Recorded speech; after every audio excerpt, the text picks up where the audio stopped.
in looking at the text and the meaning that was intended in that text, that is the spirit of... Intended by whom? By the original... Every nominee says they're an originalist. Senator Kennedy asked them to actually define it, and the answers weren't nearly as consistent as you'd expect. Welcome to American Hearings. Mr. Brookman, define originalism for me. Thank you, Senator, for that question. My understanding of originalism... I'm going to turn your microphone on. Thank you, Senator, for that question. My understanding of originalism is the notion that the Constitution has an enduring and a fixed nature, an enduring quality and a fixed nature to it. What does that mean? It means that the words matter, and that the words that the framers used to draft the Constitution matter, and that it has a fixed quality to it and has an enduring nature. Well, how do you determine the fixed quality? Who determines what the words mean? From whose perspective? Senator, in my time as a magistrate judge, I've not dealt with issues of constitutional interpretation, but my understanding is that you would begin with the language of the Constitution itself. Yeah, okay, I agree with that. All right, anybody want to add? Counselor, Ms. Merchant? I mean, here's what I'm getting at. When you say originalism, the words mean what they mean. From whose perspective? Thank you for the question, Senator. Similar to my colleagues, I would look to the text in terms of originalism. When you're asking, to the extent that you're asking what I would look to, if so fortunate to be confirmed as a judge, I would look to the precedent, first of the text. Yes, ma'am, but I'm trying to get you to define originalism for me. What's your understanding of it? Yes, thank you, Senator. To clarify, my understanding of originalism is similar to that of my colleagues. And in looking at the text and the meaning that was intended in that text, that is the spirit of... Intended by whom?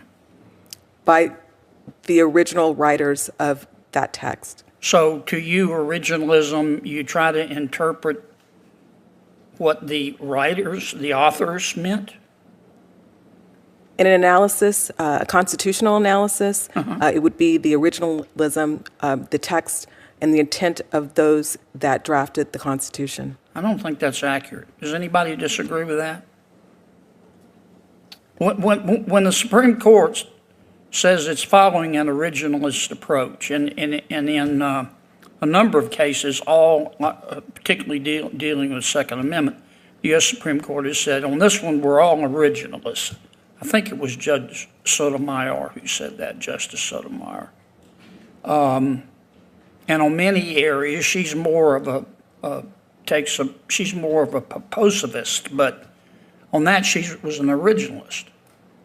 She didn't say we're looking for the meaning that the drafters intended, was she?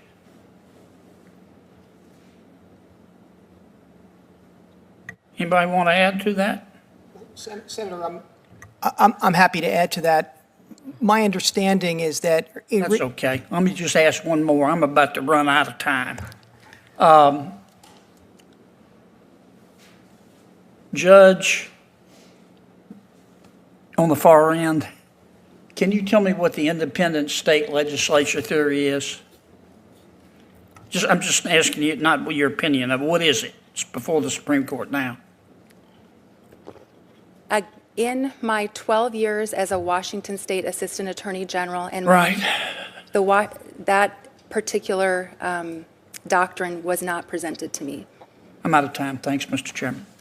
Welcome back to American Hearings. Kennedy's opening question seems simple. Define originalism, but the answers reveal real variation.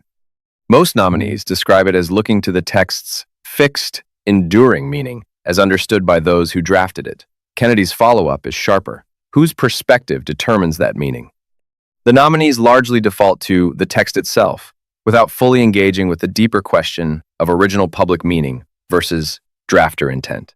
Kennedy notes, pointedly, that even Justice Sotomayor, typically associated with a more purposivist approach, has called herself an originalist on certain Second Amendment questions, suggesting the label gets used more loosely across the ideological spectrum than nominees often admit. The most revealing moment comes when Kennedy asks a nominee to explain the independent state legislature theory, currently before the Supreme Court, not for an opinion on it, just a description of what it is. The nominee, despite years as a state assistant attorney general, says it simply never came up in their practice and offers no definition at all. A notable gap for someone seeking a federal judgeship. Subscribe to American Hearings.